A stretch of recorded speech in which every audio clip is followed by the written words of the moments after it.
All right, it's 1 o'clock. Let's go and get started. All right, good afternoon, everyone. How's everyone doing today? Pretty good, good. All right, got today and then all lectures next week, and then we're on spring break, and so we're yeah, I sure everyone needs the break. I definitely need the break. So we're almost there. Okay, so the plan for today, I have a couple more examples on replacement analysis to do with you guys, and so I think we stopped kind of halfway through an example. So we'll finish that up, and I have one more example after that. And then we'll get into our last topic in the economic section, which is inflation. So we'll spend a couple extras doing that as well. Okay. All right, so some announcements. Homework 4 was due last night, and so I'll be grading that pretty soon. Homework 5 was just posted, so I just posted that just about an hour before class today. So you should be able to see that on Canvas and start working on that. The main topics for homework 5, you should be able to do most of it already, actually. So it's more practice with taxes and depreciation. So, I know those problems can be a little confusing. They kind of take a bit of time. So, I want to give you guys some more practice with that. Then the second half of the homework is going to be on replacement. There's a little bit of replacement analysis and one problem on inflation. So, you'll be able to do most of the homework after today. Okay, so definitely want to get started on that. We're at a little bit of an awkward spot because of the spring break is right afterwards. So I'm having the next homework due. Homework 5 is going to be due next Sunday. So that's March 31st. Okay. So I have about 10 days to do this. Okay. Let me write.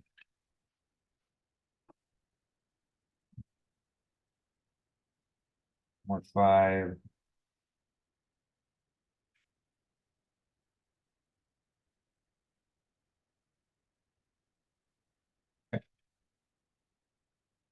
I was initially gonna have it due next Friday, just because that's kind of the last day before spring break. But I figured eight days to do the homework is a little bit short, so I wanted to give you guys a couple extra days. But by all means, if you can finish it by Friday, just so you can have the whole spring break to relax, then by all means, okay.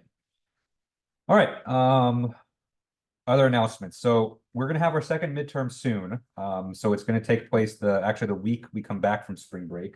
Originally, I had a plan for the Tuesday we came back from spring break, but I think that's not really a nice thing to do. So I'm gonna push the midterm back to the Thursday after we come back from spring break.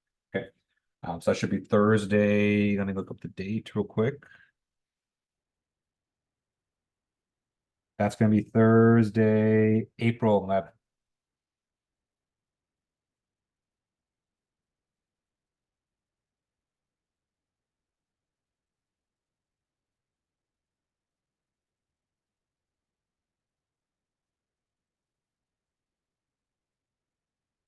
Okay. So just like the first midterm next week, I will put out a study guide just for you to look at. There's only gonna be two homeworks on this midterm, so it's gonna be just homework 4 and homework 5. All the midterm 1 stuff, midterm 2 is not going to be cumulative per se, but it is going to, of course, you need knowledge of like cash flow conversions and all that stuff. So it's not explicitly cumulative, but everything that we've been doing kind of builds on each other. So it's you're going to need knowledge from the first midterm from that sense. Okay. Okay. I think that's all my announcements. Any questions I can answer before we get started for today? Okay. All right, so let's go ahead and pick up where we left off. And so where we left off last time is we were talking about replacement analysis.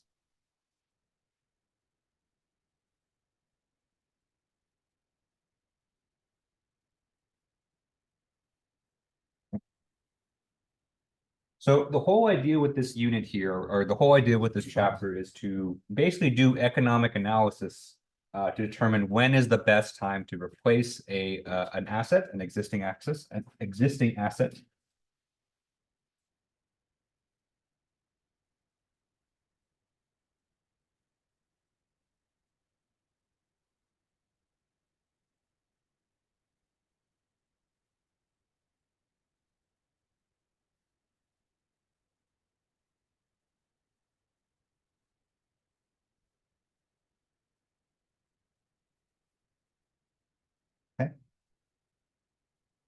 Because due to a lot of different factors, mostly in terms of escalating maintenance costs, or maybe the newer models or a newer asset has better features. Oftentimes, a company, it's in their best interest to take an existing asset, take an existing machine or vehicle or whatever, and replace it kind of before its useful life is up.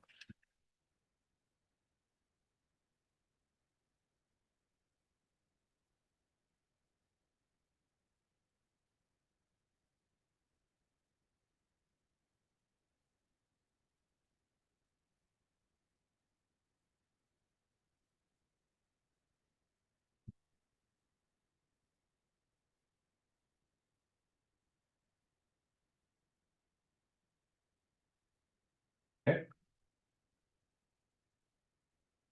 And what we talked about on Tuesday was that we're essentially, to do this type of analysis, we need to compare two different things. Okay?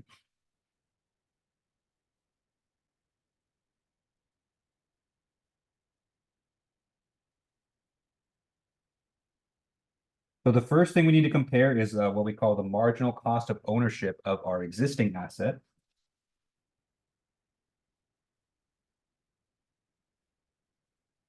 Right? And what that essentially was that, if you have an existing asset, you need to compute, how much is it going to cost you to keep this asset for one more year, right? And so if you were to kind of, make the commitment today, say we're going to keep this machine for one more year, right? How much is that going to cost our company? And that cost comes from two different sources. So on the one hand, you have, of course, the operating costs or the maintenance costs associated with that existing asset, right? But you also have the opportunity cost where, like, if you don't sell your asset today and you choose to sell it a year from now, you're going to lose some value, right? Because that asset is going to be used, it's going to depreciate in value. So the marginal cost of ownership is kind of usually the contribution of those two things combined. Okay.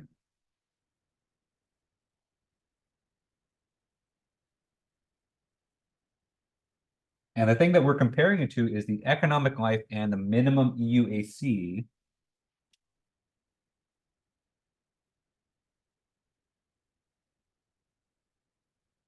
of a new asset.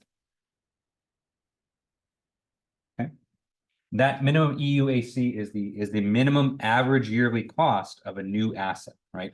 And so if you were to buy a new asset and keep it for a certain amount of time, keep it for its economic life, then its average yearly cost of ownership would be the minimum EUAC. Okay.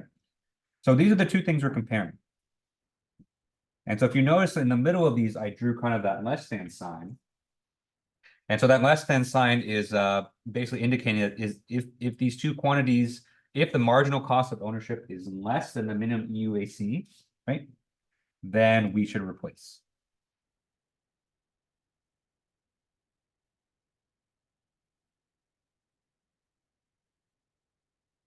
Okay.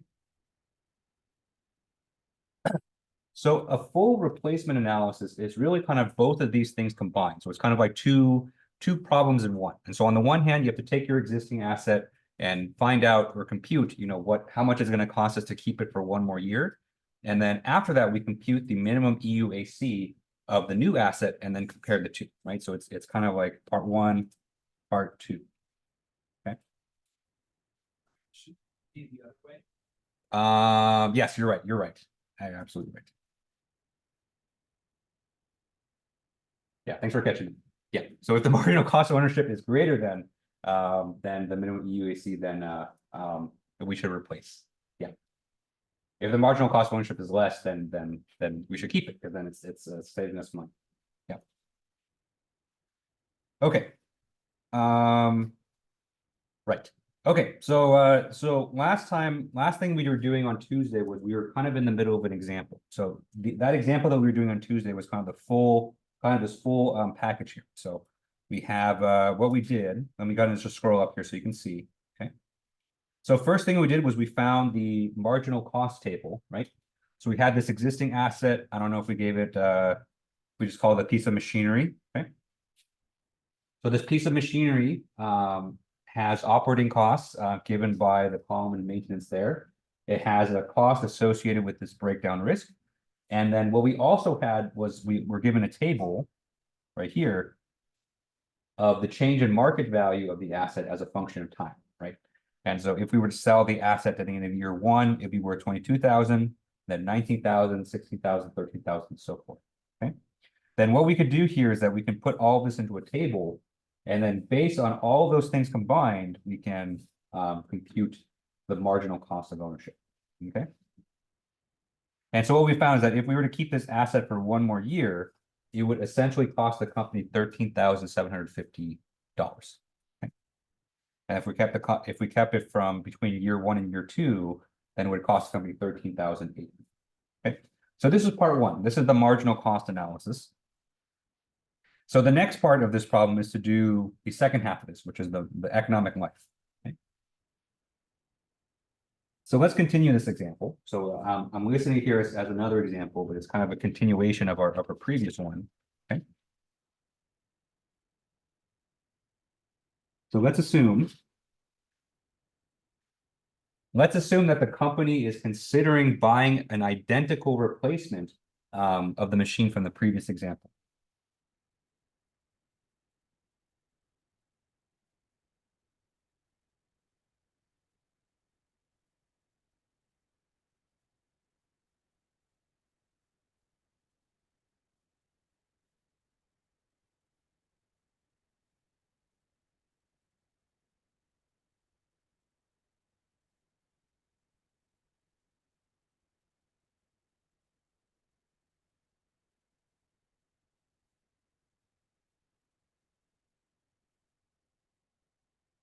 Okay. Identical meaning that it has all the same attributes. Okay. So let me just summarize those really quick. And so that machine had an initial cost of $25,000. Okay. The maintenance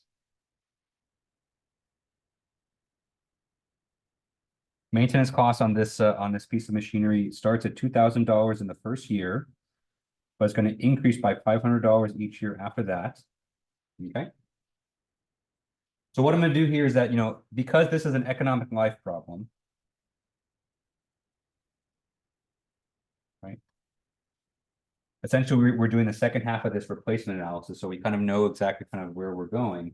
We're gonna eventually convert all these things here to a uniform series. And so let me just kind of do that right away.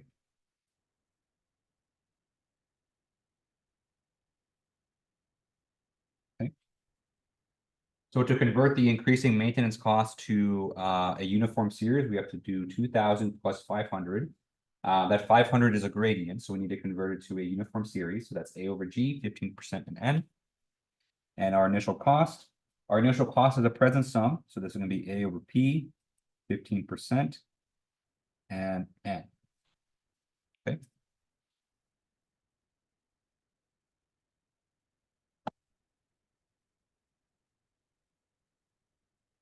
All right, so the next cash flow we have is the breakdown risk. And so we know the breakdown risk per year, $5,000. Okay. This is for years 1, 2, and 3. Bless you. Okay.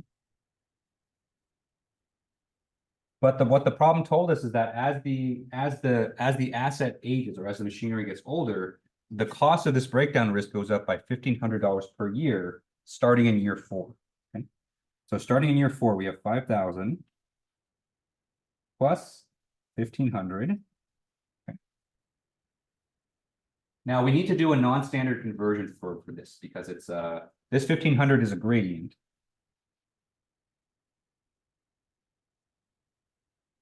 Okay. But this only starts in year 4.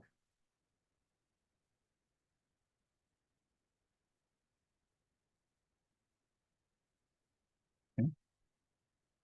And we want to take this gradient and we want to convert it to a uniform series for the entire period.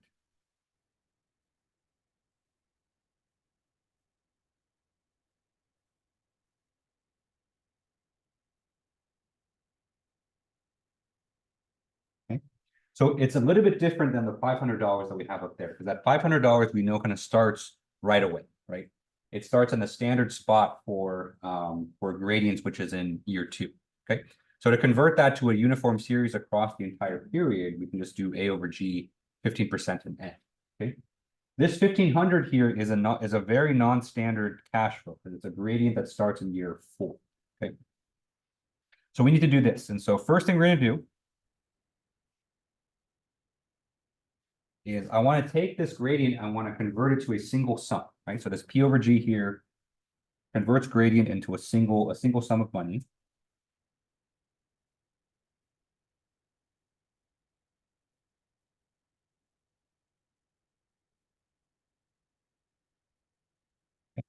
So this is 15%. And the time period that we're going to do for this is n minus 2. Okay. Because this is a gradient that starts 2 years later than normal, right? Because this $500, this is the standard gradient.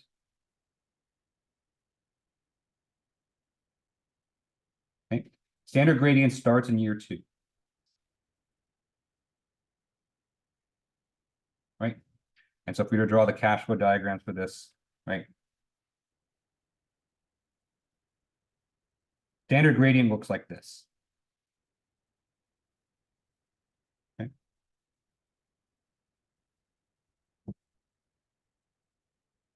So this here is G, 2G, 3G, 4G, 5G.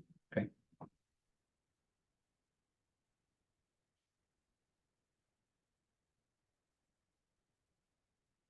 Okay.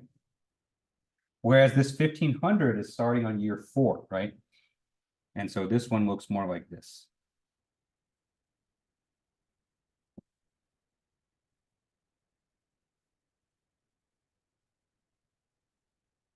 Okay. So we have G, 2G, 3G. Okay. So that's why since this gradient is starting 2 years later, the time period that we're going to put in here is n minus 2. Okay. Okay. So that's step 1. So that's step 1 basically takes this non-uniform gradient or non-standard gradient and puts it into a single sum here. Okay. So that's what our first P over G does. That first P over G takes that gradient and puts it into there. Okay. Next thing I'm going to do is I'm going to take that single sum and move it back to year 0. So this is going to be a P over F. Okay. So this is conversion factor 1, conversion factor 2. Okay.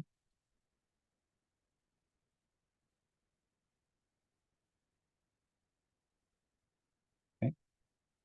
So to move that gradient from year 2 to year 0, we need a P over F, 15% and 2. Okay. And then now that we have the sum in the present day, we can then spread it out over the entire year with an A over P. Okay. So this is step 3, A over P. Okay.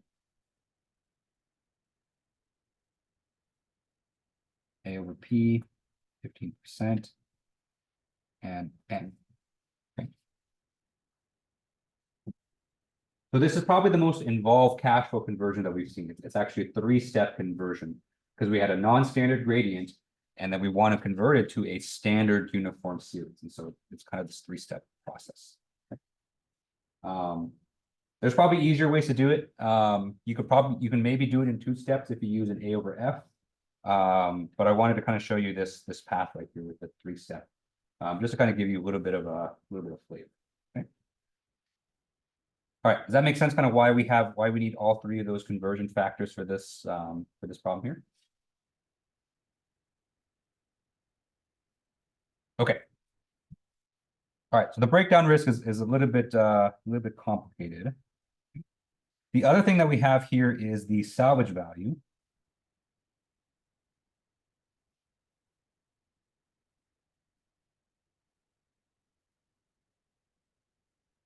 Okay. So the salvage value, remember, we usually give it a negative. Okay.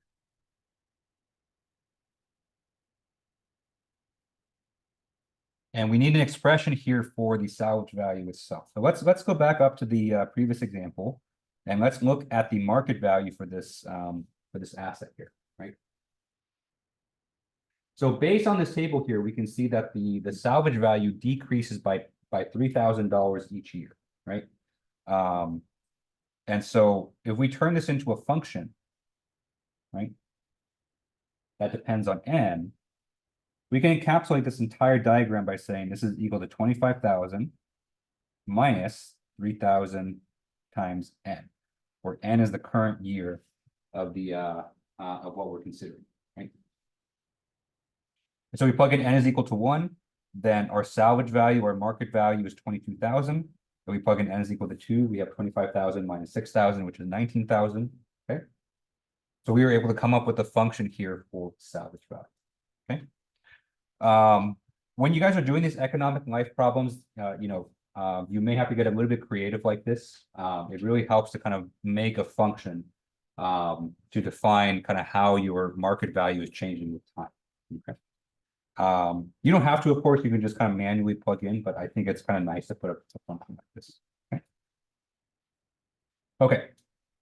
So that means our salvage value here is going to be minus 25,000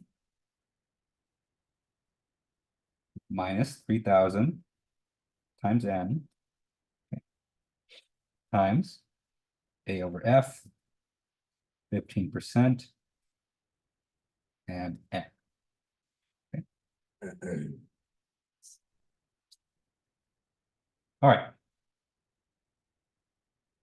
So now we have all the cash flows for this problem. So now we can make our economic life table.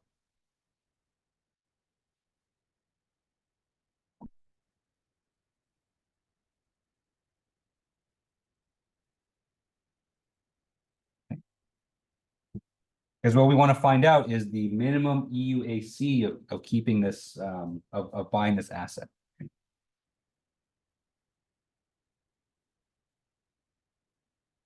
Oops. Okay, so first column will be the year. Next column will be the initial cost.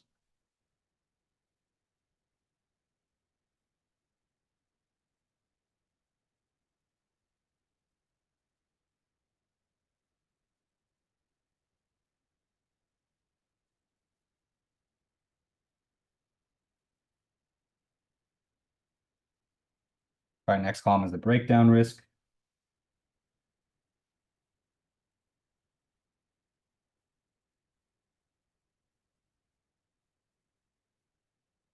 And the salvage value. And then finally, you add them all up together for the EUAC. Okay. So each of these columns here represent those cash flows. But remember, we converted it to a uniform series.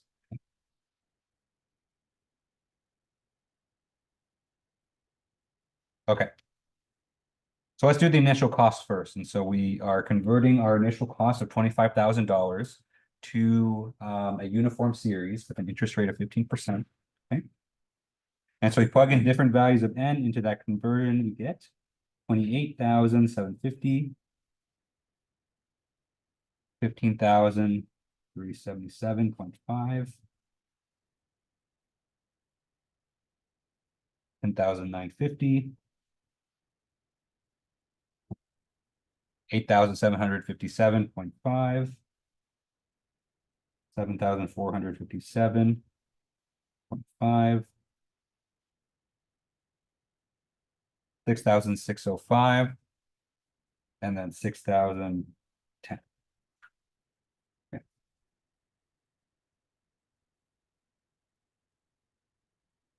All right.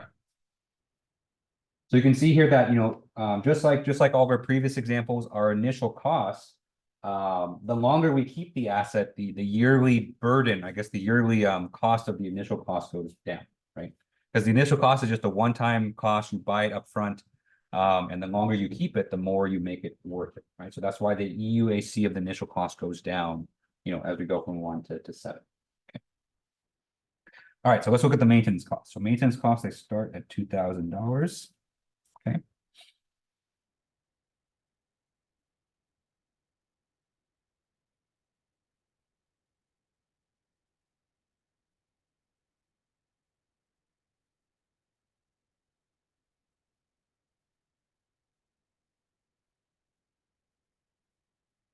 And so you can see the maintenance costs are going up with time.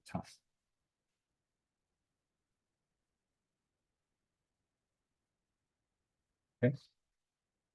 Because we have that gradient of 500, you know, the longer we keep it, the longer the yearly cost of maintenance is going to be. Okay.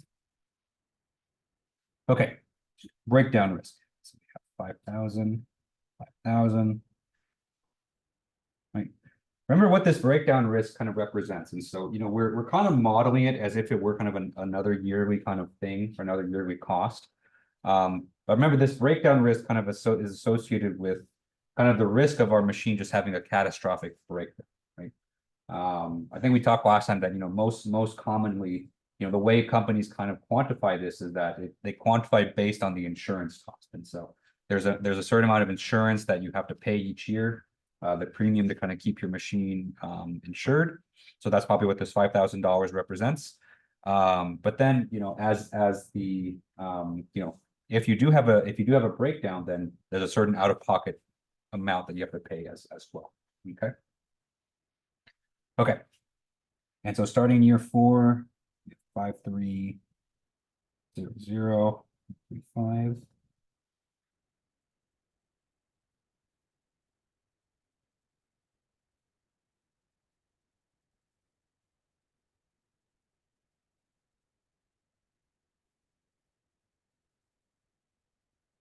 Okay. So the breakdown risk cost increases with time as well. Okay. Okay. Now let's do the salvage value for for the first year. Gonna be minus 22,000. Second year is gonna be minus 8,836.9.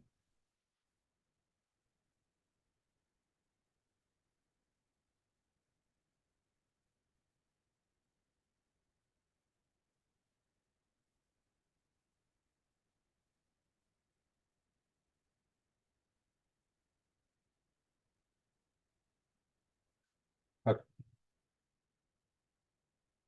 So the salvage values again go down with time, and that's due to two factors, right? It's due to the fact that, you know, the longer we keep an asset, the market value for the asset's going to go down. But just like the initial cost, the longer we keep the asset, you know, the longer amount of time that sales cost kind of gets spread out. So you see the salvage value kind of decreases very, very rapidly. Okay. Okay. So last thing, to get the EUAC, we're going to add across all the columns here. We have 28,750 plus 2,000 plus 5,000 minus 22,000. So that leaves us with a positive 13,750. Okay.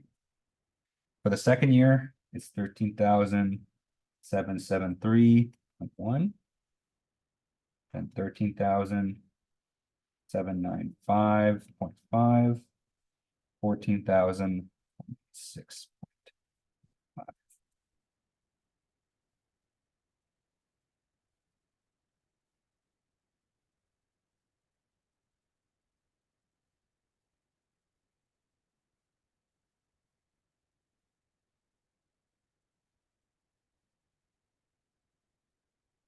Okay. So that's the average yearly cost of ownership if we were to keep the asset for those amounts of time.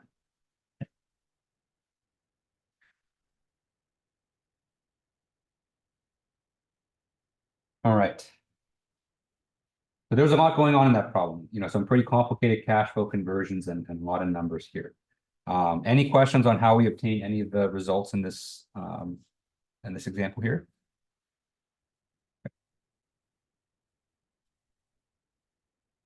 All right. A lot of numbers, a lot of stuff to write down for sure. And you know, one thing, you know, as you guys work on the homeworks, you know, honestly, all these problems and the tax problems and depreciation problems, they're all kind of the same. I have to admit, you know, they're not the best kind of examples to do in the class, just because, you know, we set up the problem, you know, we write out these expressions, and then just all of a sudden I just barf all these numbers out at you. So it's not the best viewing experience, I know. So when you guys are doing your homeworks, you know, what I really recommend is, you know, to go back through these examples, and, you know, maybe you don't have to verify every single number here, but at least verify, you know, a few, right? So maybe verify the first 2 or 3 rows to make sure that you're getting the same answers as me, you know, when you're plugging into these equations. Just because, you're in the class, I think you're trying to listen to kind of what I'm saying, and you're trying to write things down rapidly at the same time. And when you have all these numbers at you, it's hard to kind of follow everything.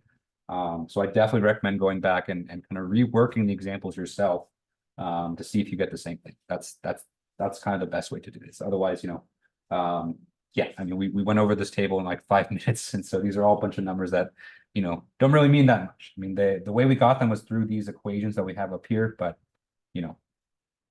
I think it's not really going to hit home until you actually kind of try it yourself. Okay. Okay. So that's our economic life table. Next thing we're going to do here is we're going to look at the row where the EUAC is the minimum. Okay. And so we can see here that the minimum EUAC occurs after just 1 year, actually. So our minimum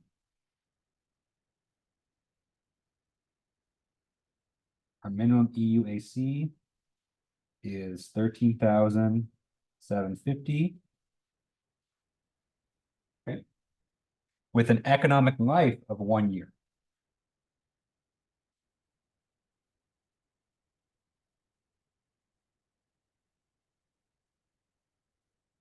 So a little bit of a strange result.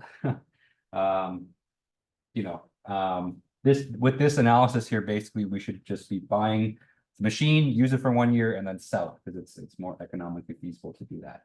The part of the reason for this is because of the very straightforward kind of straight line depreciation that we have. So in the first year, that machine only lost one or $3,000 of value, which is not that much. And usually that's not the case. So a little bit of an unusual result here. Okay. But this example that we just did here, this economic life, was kind of part 2 of the greater example that we were doing with replacement analysis. So actually, let's look back. Okay. So let's look at the result that we got last time. Okay. And so last time what we did was we did the marginal cost analysis. So we had this existing machine, and we thought about kind of how much it's going to cost us to do it per year. Okay. Right. And so what we're looking for is we're looking for the time at which, the minimum EUAC of the new machine of 13,750, when is this less than the marginal cost?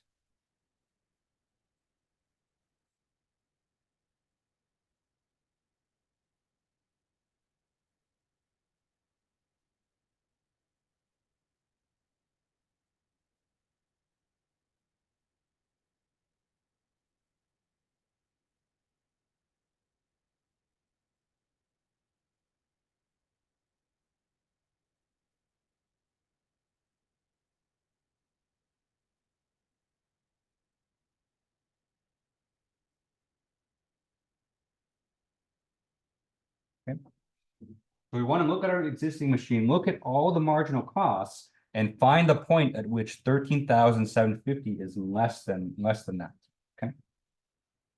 Okay, so let's go back up to our marginal cost table. I know it's a lot of zipping around today. Okay.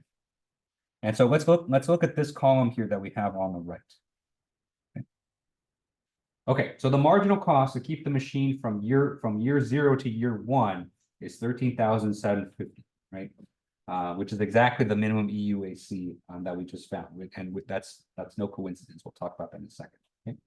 If we were to keep the machine from year 1 to year 2, okay, so this is year 1 to year 2, okay, it would cost the company 13,800.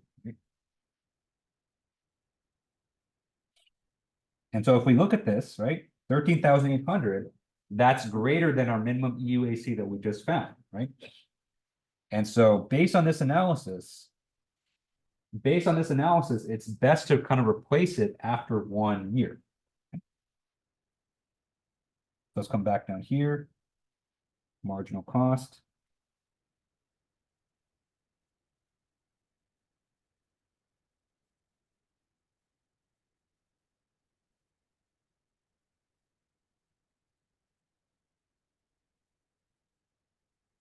The marginal cost to keep the machine from year 1 to year 2 is 13,800, which is greater than the minimum EUAC.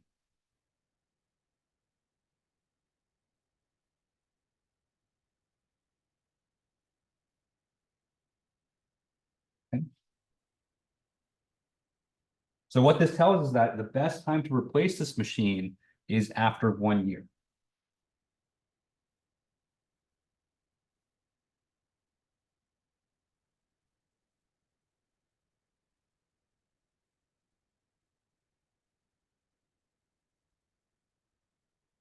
Okay.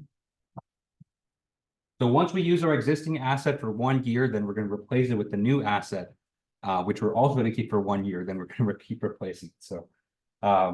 So, this example is a little bit strange because we're basically replacing our existing asset with an identical one. I will say that this is very kind of unusual in practice. Usually, you're not buying an exact replacement.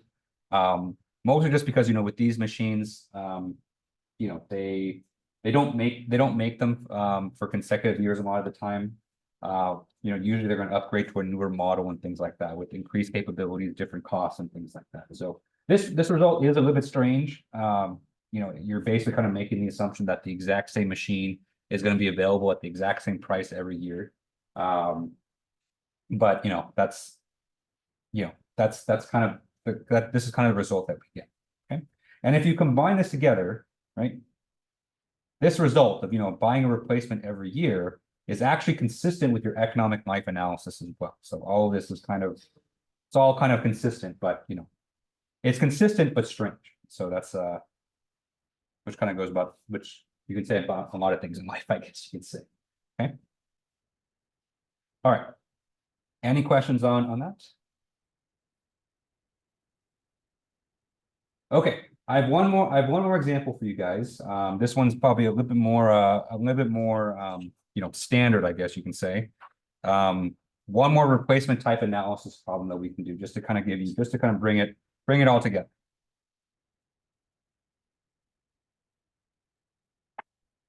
Okay. So this example, we are taking kind of the role of a local bakery. So let's say a local bakery wants to replace one of their existing ovens.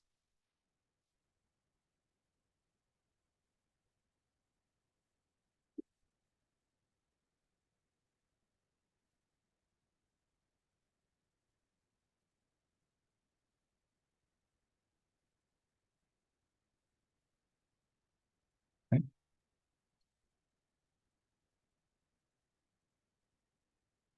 The existing oven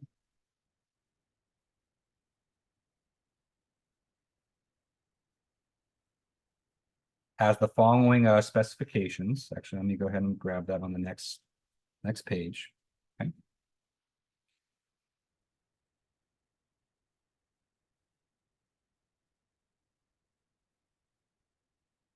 So the existing oven has salvage values. It also has a yearly maintenance costs. Okay.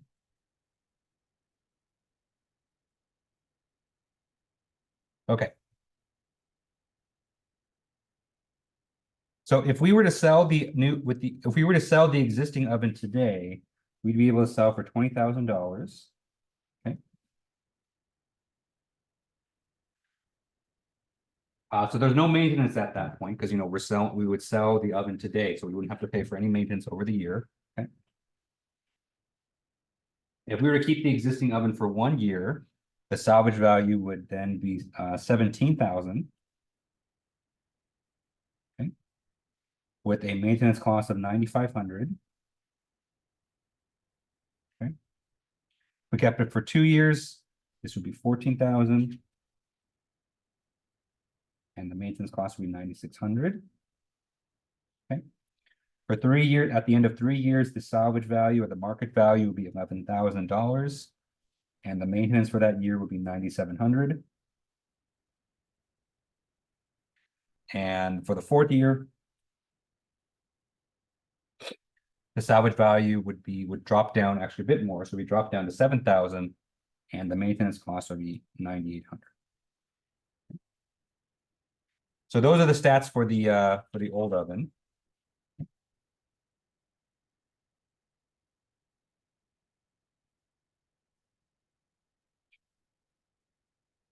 And so a new oven that the bakery is considering has an initial cost of $80,000.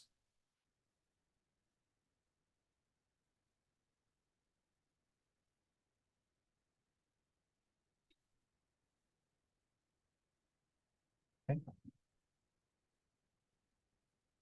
And this $80,000 actually comes with the maintenance plan. So this 80,000 is going to cover the maintenance for the first 2 years.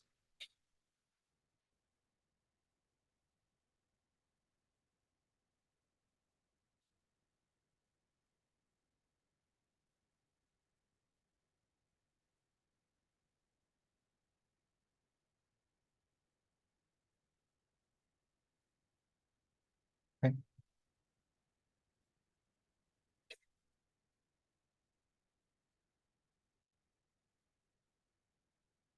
All right. And so just like the old oven, we can summarize its salvage value and the maintenance costs.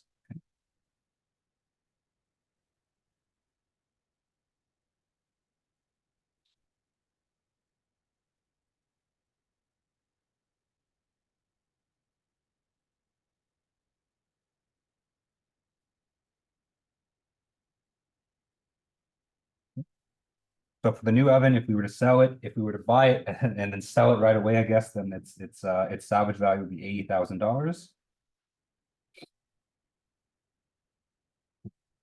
Okay. No maintenance in year 0. If we were to sell it at the end of year 1,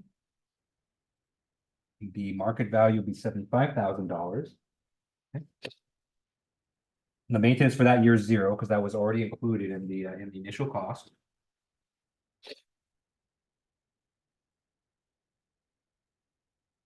At the end of year 2, the salvage value would be 70,000. Again, no maintenance costs. If we sold the new oven at the end of year 3, it would be worth 66,000. And the maintenance costs at that point, we will start to be paying maintenance at the 3rd year, but it's only going to be $1,000. For year 4, if we sell it, it'll be worth 62,000.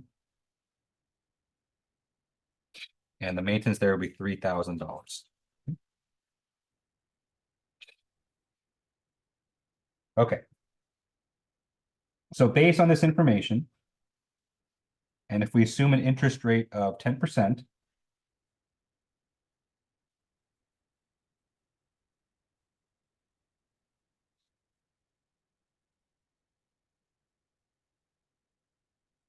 okay, let's determine whether or at least whether or not the bakery should replace the oven.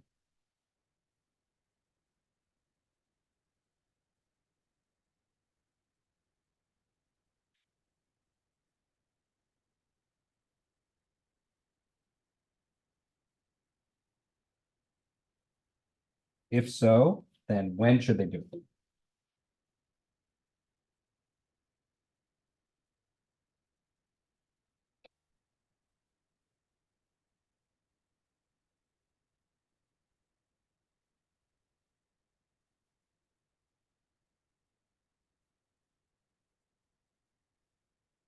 Okay, so we need to do 2 analyses here. So we need to do a marginal cost analysis of the existing oven, and then we need to do an economic life analysis of the new oven. Okay, so we're going to do two problems in one. Okay? But I think this one's nice because for the last example, it was kind of cut off just by the end of lecture. So you'll kind of see both parts or both analyses kind of in one place. Okay. All right. Any questions on the setup of the problem? Okay. All right. So let's start with the marginal cost analysis of the old oven.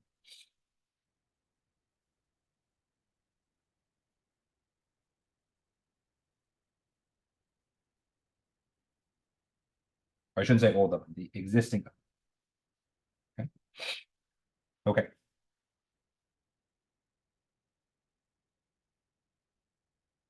All right, so let's go ahead and make our table for this.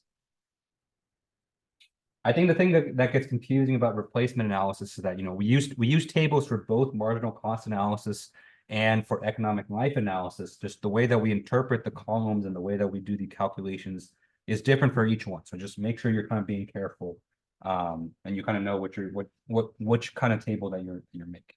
Okay.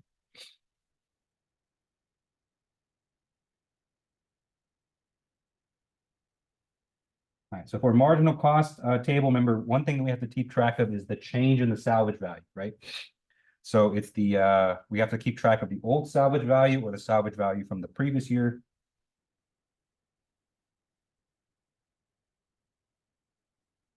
I should say new salvage value.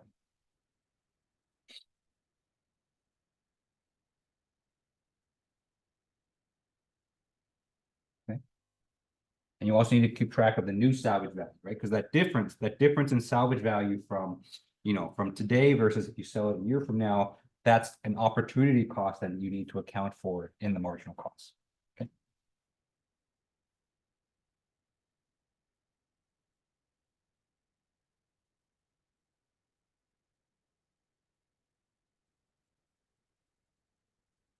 Okay. And we need to factor in the maintenance cost for that year. And then finally, we compute the marginal cost. Okay.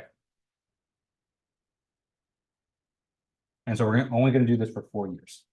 Okay, so for the old salvage value, this is the salvage value. Remember, the salvage value of the previous time period, if you were to sell it at the beginning of this period. Okay. And so if you were to sell it kind of before the first year, so that would be selling it at the present day, right? And so the old salvage value in this case for year one is $20,000, right? Because that's what we started out with at year zero. Okay. Then if we were to sell it at the end of year one, then the salvage value in that case would be 17,000, right? So 20,000 down to 17,000. Maintenance for that year is 9,500. And so we plug this into our equation. So actually, let me look up that equation one more time just so you can see it. Okay. So the marginal cost is equal to the old salvage value multiplied by 1 plus I minus the new salvage value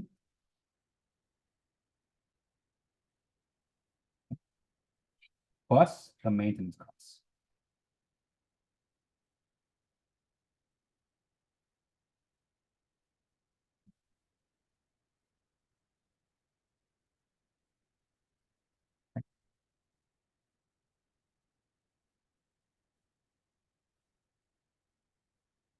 So that formula there takes into account that, if we choose not to sell, then we miss out on that value, we miss on the depreciation. But because those two costs, the old salvage value and the new salvage value, they take place at two different points in time, we have to grow that money. So that's why we have to add in our interest rate there. Okay. Okay, so we do that for this first row, we get 14,500. Okay. So let's do the same thing for the second year. Second row, we're gonna have 17,000, then 14,000. Maintenance for that year is 9,600. Okay.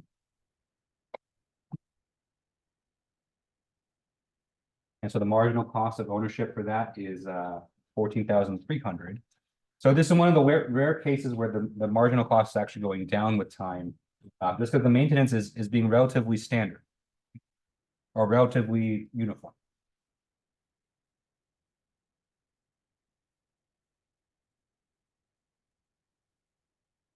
Okay.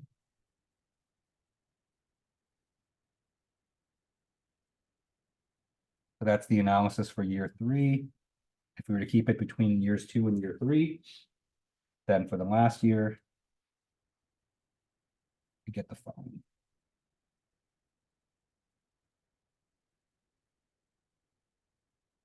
Okay.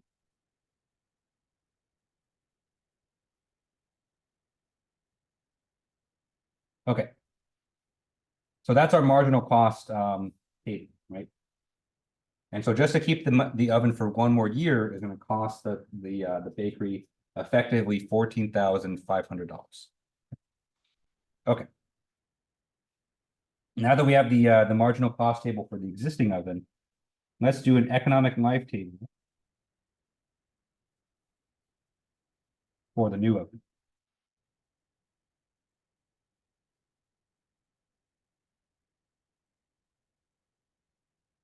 Okay. And so for this, we need to convert all of our cash flows to a uniform series.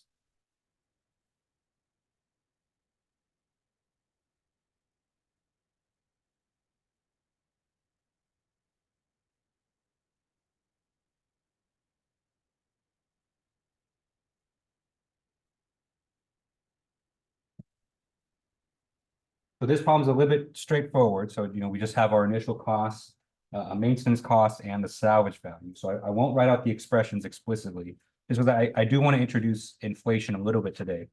But just know that, we took all of these cash flows here for the new oven, initial cost of 80,000, the maintenance costs, and the change in salvage value, and then we converted each of those to a uniform series. Okay. Okay. So if we do that.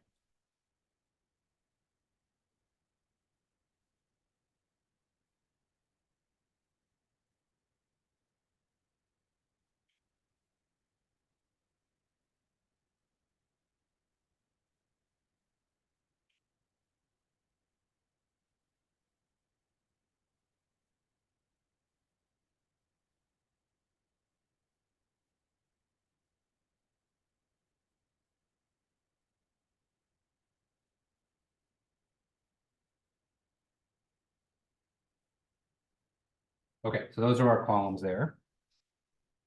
All right, so for the initial cost, we convert that 80,000 to a uniform series. For 1 year, we get 88,000. Okay. And for 2 years, it's 46,096 and 32,168, 25,240. All right, maintenance costs.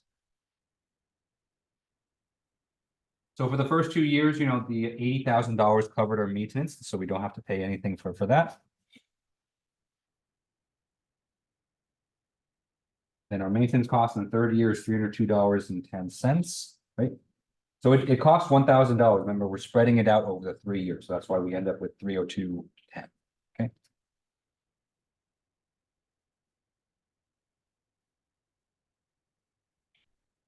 And then if we kept the new oven for 4 years, then the yearly maintenance cost would be about $883.40. Okay. All right. Salvage value. So I'm basically taking all the salvage values and converting them to a uniform series, okay, for each year.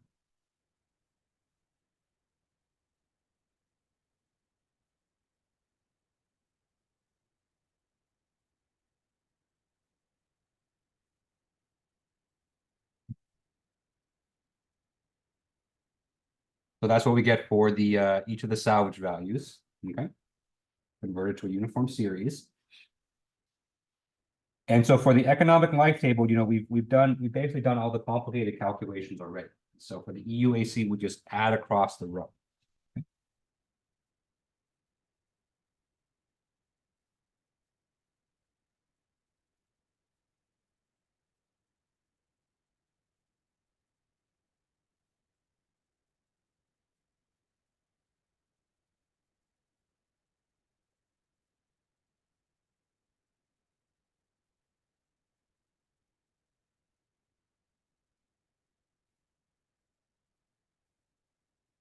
Okay. So in this economic life table, we're going to be looking for the row where the EUAC is the minimum, right? And so if we look at this table here, whoops, I don't know why that did that. That's weird.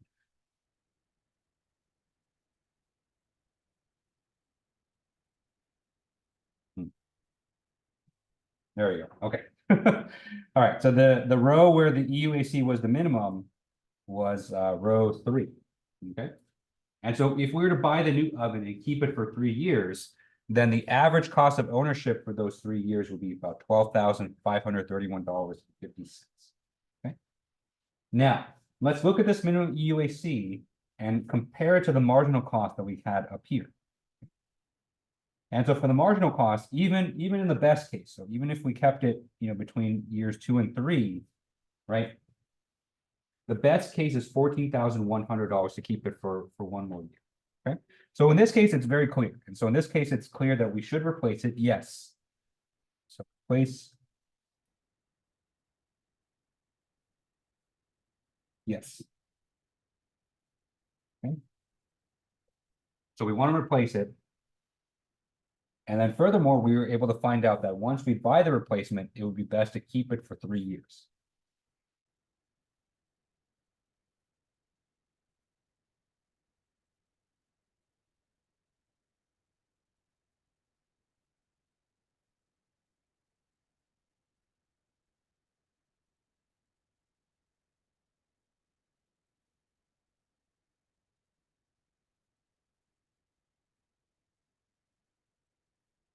All right, any questions on that example there?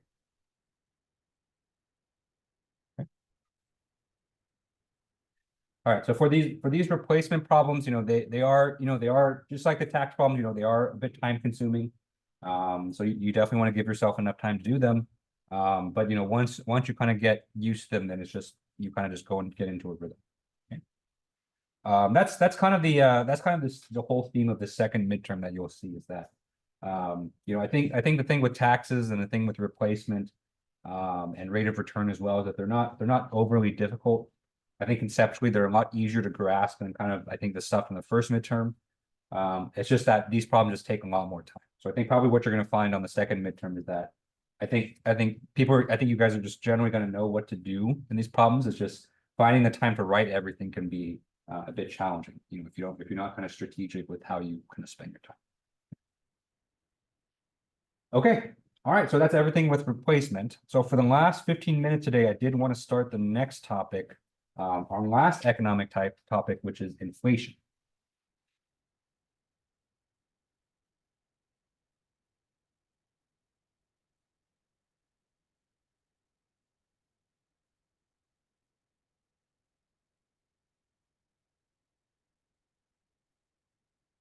Okay. So I don't want to get, I don't want to drive too much into inflation. We're basically just going to be covering just the basics of it. Just because, we are, we're going to be still covering this middle of next week, week 10. I do want to make sure we have enough time in this class to talk about economics as well. I do have like an actual a workshop that I may want to do too, depending on how much time that we have. So, we may just talk about inflation today and on Tuesday, so not too much. But I think it's an important topic to cover, especially because it's been very relevant in recent economic times. Okay. Okay.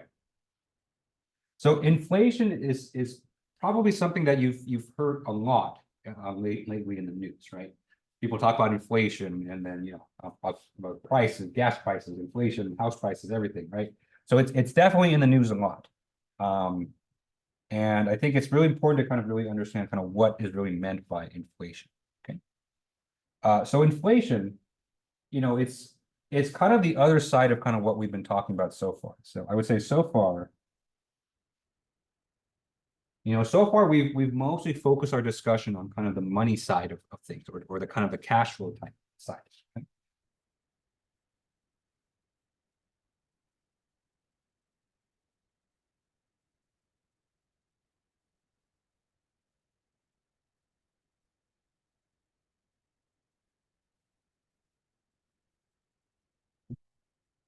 And by cash flows, I mean, trying to be as economically feasible, to give yourself or to give your company kind of the most cash possible. Okay?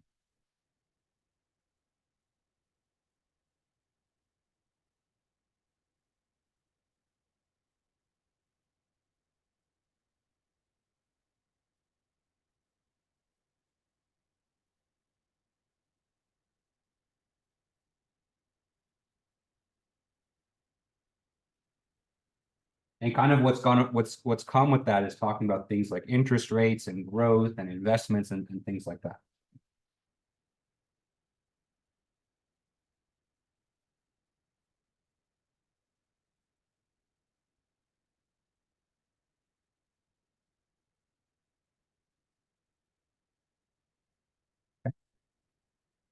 So that's kind of one side of the equation. So one side of kind of economic analysis or economic kind of management is to kind of maximize your amount of cash, or to kind of make sure it's growing well, making sure that you have enough for everything. Okay. But of course, the other side of the equation is actually spending, right?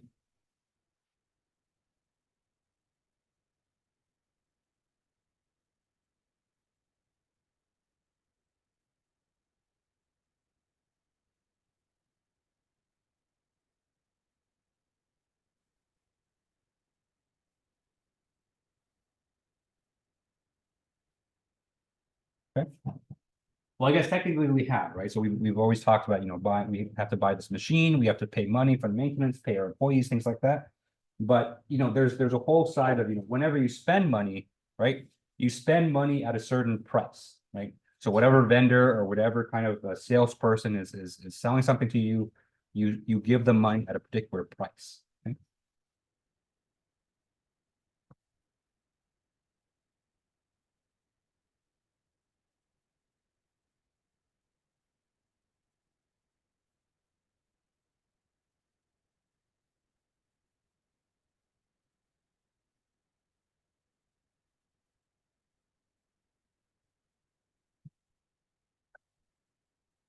And so when people talk about inflation, inflation has less to do, I mean, it indirectly has to do with money, but specifically inflation has to do with how the prices of goods are changing with time.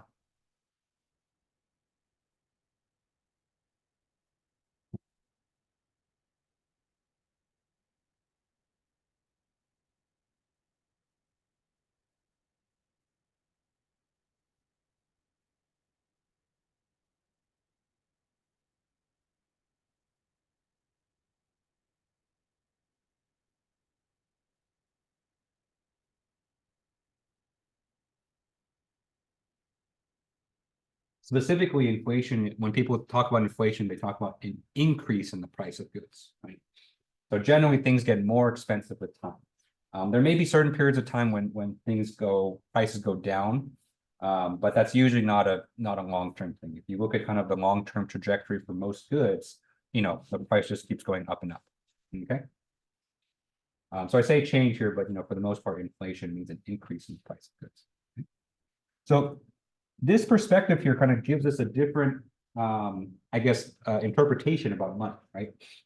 So money itself, doesn't have, money itself doesn't exactly have value, right? I think what generally people value about money is the things or the goods or the services that we can purchase with it.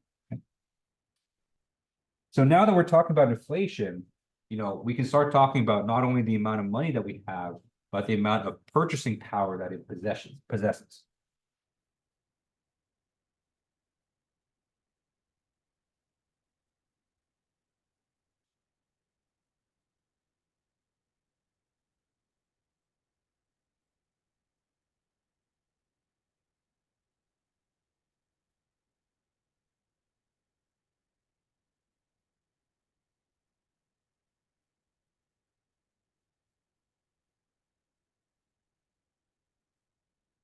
Okay? Purchasing power means basically the value of the goods that you can buy with money.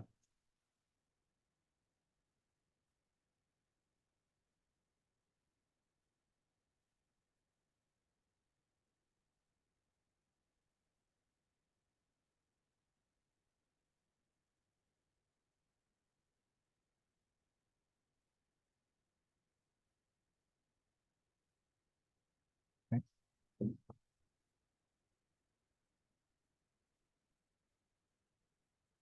All right. So let's give a definition and spell it correctly. Okay. Let's define the inflation rate.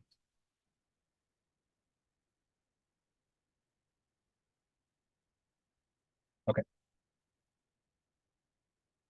The inflation rate is the general rate at which prices are going to increase year on year.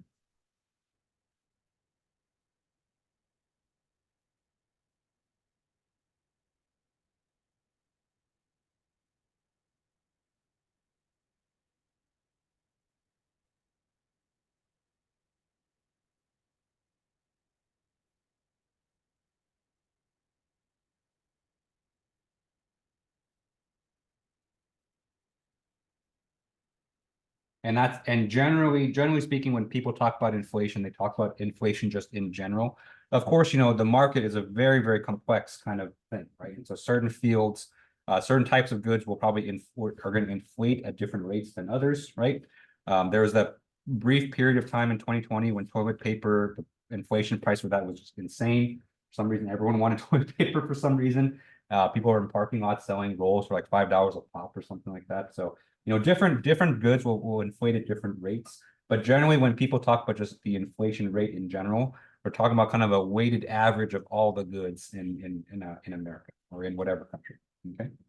So the inflation rate specifically has to deal with prices. Okay. So the prices of goods. That's different than the interest rate, right? So if you kind of think about, all the problems we've been doing, we're talking about interest rate, interest rate, interest rate, right?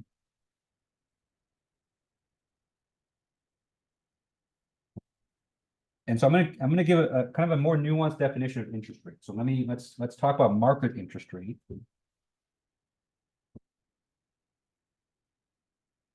Okay.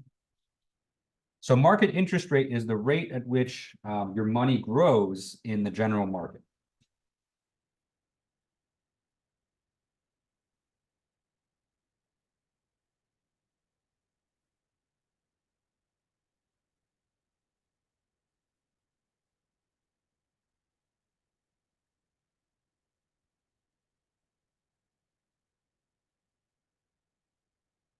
Okay. So all the interest rates that we would talk about have to do with money specifically. Okay. So you put your money to a high yield savings account, right? So that money just naturally grows on itself. The amount of money that you have will get bigger, right? So inflation rate has to do with prices, market interest rate has to do with money. Okay. Let me give an example that's talked about a lot. It's not exactly this in particular, but it is very closely related. Okay. Okay. When you're at a job for a while, right? One thing that kind of comes up every year is the amount of raise that the raise in your salary, right?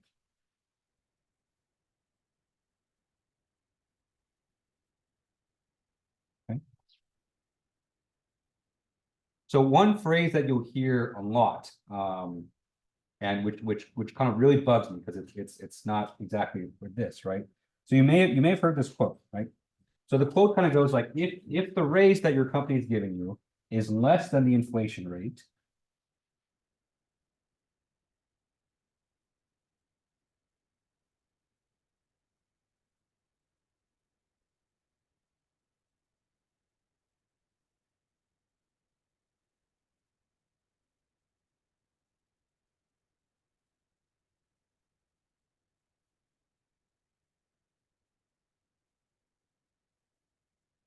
okay, then you are essentially taking a pay cut.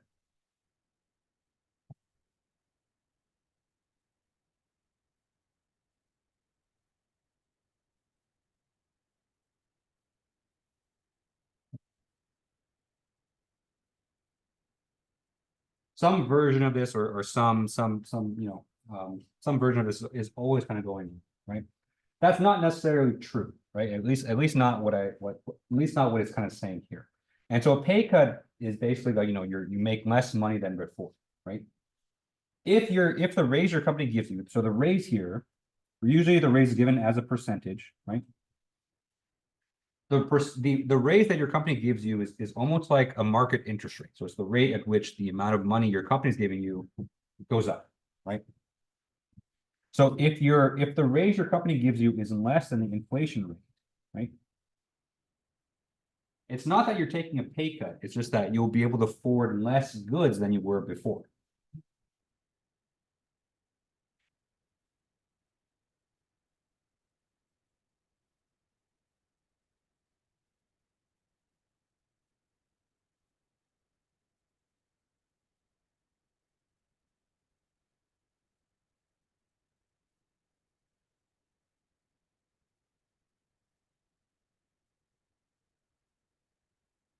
Okay.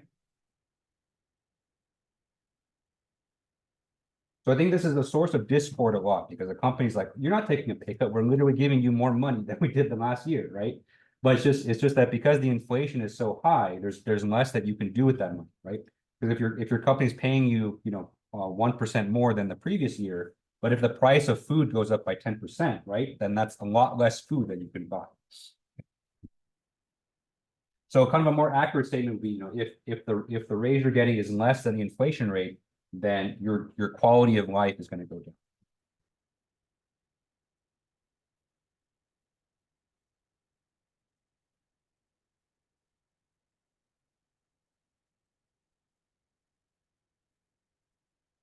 Which is still bad, right? So I mean, your company should be giving you a raise that keeps up with inflation.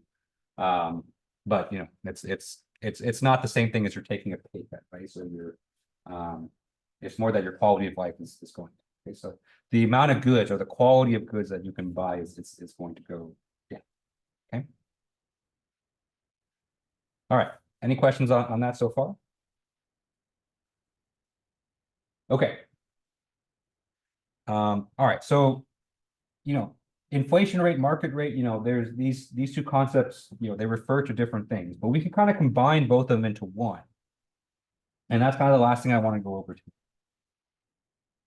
So there's another rate that's often used that kind of encapsulates this idea of kind of quality of life, which is called the real interest rate.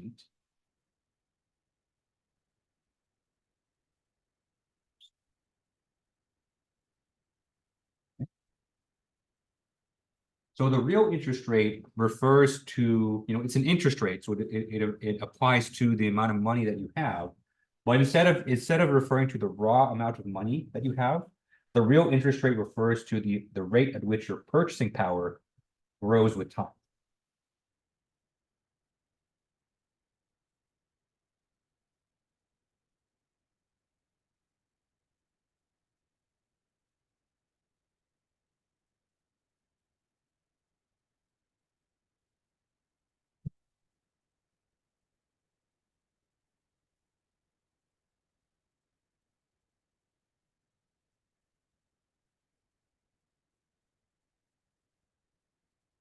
Okay? And so it kind of incorporates both the market interest rate and the inflation rate together.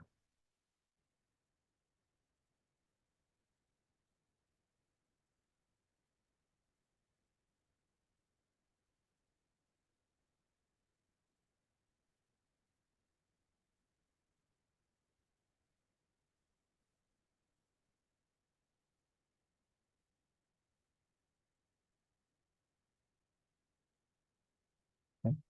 And in fact, we have a formula for it. Okay? So the real interest rate, we often call it I prime. Okay? This is equal to the market rate. So little I right here, this is the market rate. Okay? Minus the inflation rate. F here is the inflation rate.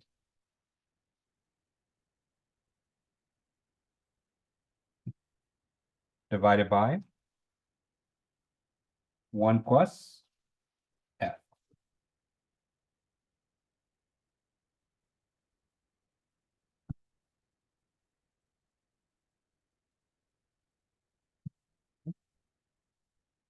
So it's simply just the difference between the market rate and the inflation rate divided by this extra factor of 1 plus F. Okay. All right, any questions on this? Okay. All right, so we'll stop here for today. And so when we come back on Tuesday, we'll expand on inflation a bit more. We have a couple examples just to kind of illustrate it for you. And then we'll wrap up economics. So I think Tuesday will be our last day talking about economics in this class. All right, so thank you guys for coming today. Hope you guys enjoy the rest of your day. Hope you guys enjoy your weekend, and I will see you on Tuesday.